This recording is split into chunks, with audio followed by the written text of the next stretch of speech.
At dahil nga parang namimiss namin ang kinilaw na isda, kaya namin naisipan nga namin pumunta ng dagat para manghuli ng mga isdang guno. So yun na nga guys, for today's video ay pupunta nga pala kami ng Hibasanan at maghahanap nga kami din kung saan baga may guno at lalambatin namin at tutulungan ko na nga rin pala manguha ng kinason yung kapatid kong si Julius. Aalis na kasi siya at magtatrabaho na at magdadala nga daw siya ng kinason. Kaso nga lang hindi naman marunong manguha at para namang hindi lumaki din sa Hibasanan. Nauna na nga pala sila din sa Hibasanan kasama nga niya yung kanyang katipan o jowa at si Negro nga pala at si Johan ay nahuli at kumuha pa sila ng lambat. Maliit nga lang pala ngayon ng hibas o konti lang yung bato na nahibasan at tumataib na rin. So ayun na nga pala at nag-uuli na si Johan at saka si Negro at naghahanap na nga sila ng guno din sa mga lamawan. Pero parang ako nga inatamad mag-vlog ngayon, parang way klaro naman kaming makakita ng guno din. Pero ayun na nga at may nakita nga daw si Negro. Kaso naman ayan, ang liliit. Pero sabi nga niya ay pwede na yan, maiging at hindi na natin akaliskisan. Asawsaw na lang sa suka at diretso lumod na. Tapos ang taga-video nga pala naming si Johan ay nagareklamo. Laking-laki lang daw na lambat namin tapos aliliit lang naman ang hulihin. Ay parang gusto ata ikamayin na lang namin at wag nang lambatin. Nakatuwa naman itong inapaglambatan namin yan ng babaw. So bali ito na nga pala yung mga nahuli namin at ako ngayon natatawa at sobrang liliit naman pala talaga. Si Negro talaga ay wala ng awa.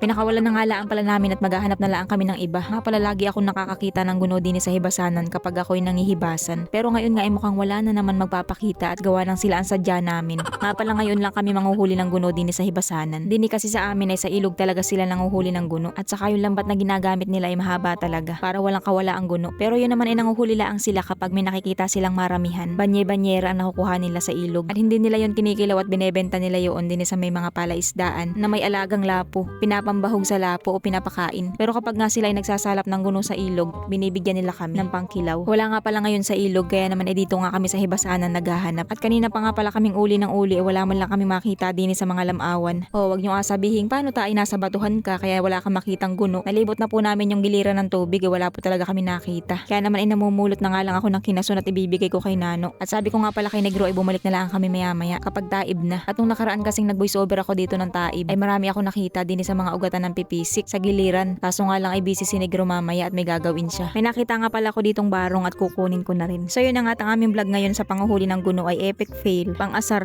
Sabi ko nga sa kanila ay maghanap na lang ng balatan. Yung balatang hanginan at yun na lang ang akilawin namin. Kaso wala din kaming makita ay ano na ay tayo ay umuwi na laang. Bale ito na nga pala yung mga nakuha naming kinason at saka yung nakuha ni Julius. At inaakit ko na nga pala sila Yasin na umuwi na ay ayaw pang umuwi. Tuwang-tuwa din sa sanga ng pipisik.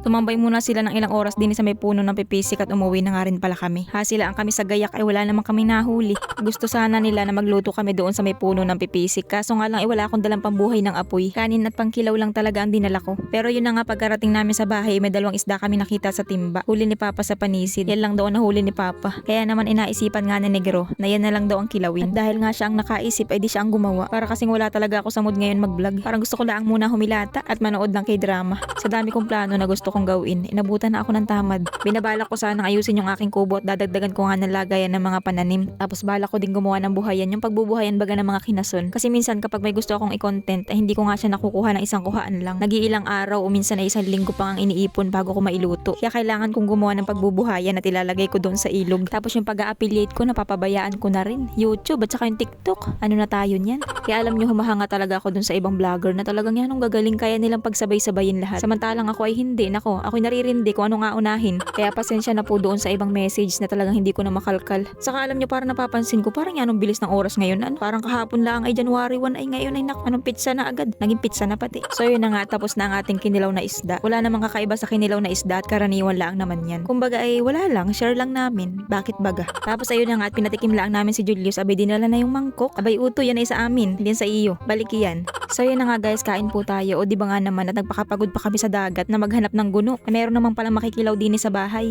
Pero masarap kasi talaga ang kinilaw na guno. Pero parang gusto ko nga rin subukan ang kinilaw na hangin ng bato. Try natin yan soon.